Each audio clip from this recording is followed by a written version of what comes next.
C2C drone challenge, students are having to fly a drone in a simulated area where they've got power poles or power lines. The task being that there's some faulty insulators and they have to navigate the area, identify the insulators, and the way they identify them is the SA Power Networks people, prior to us arriving, place some little markings, which are basically a little bit of electrical tape on the insulator. So they have a camera system, some sort of live viewing on the drone. They fly the drone around to each insulator, and then when they see the marking, they also have to log its GPS location. So there are about 20 power poles there, and they choose 7. And of the 7 power poles, there's a total of 20 faulty insulators they have to identify. And they have about 20 minutes to do that. And then they have another 20 minutes to submit a report which tells the SA Power Networks people which power pole had the faulty insulators, how many faulty insulators were on that pole, and also the GPS coordinate. They get a bonus mark if they can broadcast the GPS coordinates in real time as they're flying the challenge, and that's sort of pretty much it. So for staff who are new to the program, one of the biggest problems is the learning to fly the actual drone, and there are some legal considerations you have to take into consideration, and that's the CASA rules surrounding them. So there are certain areas, those which are in direct flight paths of, say, the airport and emergency helicopters, for example, that you're not allowed to fly in. So there is an app available which allows, well, you can check if you're in a no-fly zone. Most of the schools will be in areas that they are free to fly if they're using their school oval, but at no stage are they allowed to fly higher than 120 metres above the ground, and they must always be able to have a visual line of sight between the operator and the drone.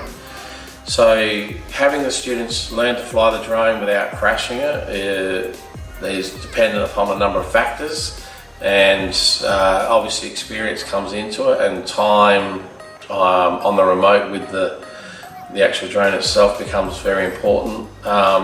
You would start off on really calm days where there's no wind, and you'd practice just sort of taking off and hovering at first, and then having the students land the drone, and then once they can sort of do that without crashing it, then you'd start making the students have the drone move away from them, and you'd start doing like some grid work, and then eventually they can free fly the drone, and then you set up an obstacle course, and all in mind, you've got to keep reminding the students that basically when they come to the challenge day, the highest that they probably have to have the drone above the ground is probably 10 metres. So there's no real need to go much further than that up in the air. One of the things that you have to be mindful of in the drone program is there are some certain safety aspects, and the blades are spinning very quickly and they are extremely sharp, so you really want to have your students wearing eye safety glasses when they're controlling it, and you want to make sure that the observers are standing behind the person who's got the remote control. And then obvious things like if it's really windy, wait, fly another day, and you have to sort of train your pilots that when things go wrong, they have to be able to remain calm and sort of make good decisions and not panic. And so it's a gradual step-by-step process, but if the blade was to strike a student, it would cause harm, so you've got to be really careful about that side of things. So for those people that want to use a GoPro camera, one of the problems with that is that the GoPro has a wireless function, and the frequency that is using is the same frequency as the controller that controls the drone. So if you turn your GoPro on and then turn it into the wireless mode so that you can see the image that the GoPro is producing on a tablet or a phone, you'll lose control of the drone. So the cheapest solution is there is some copper foil that comes included in your drone kit.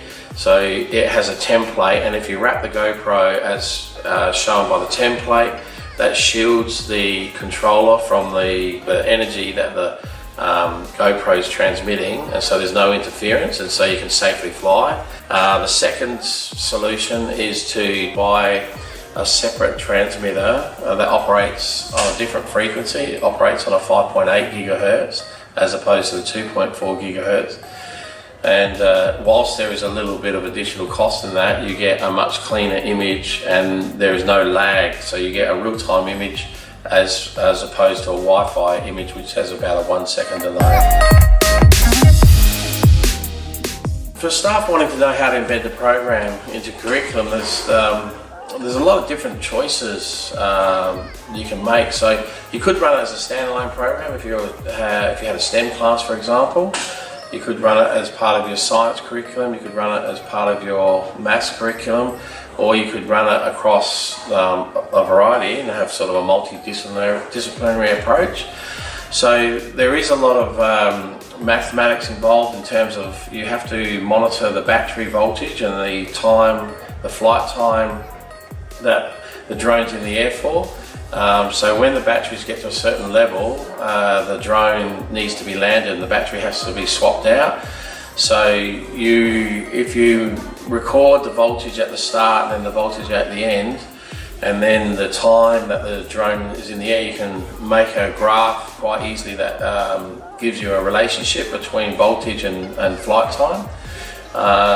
There's also the science of flight, so you can look at the physics of flight and how the drone actually works with its quad motors.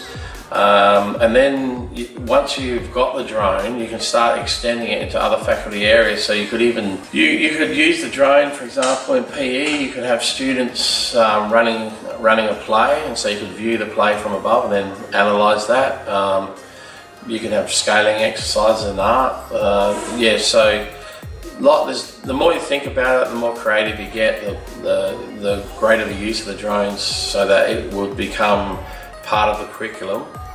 And each school will obviously solve that problem as per their needs.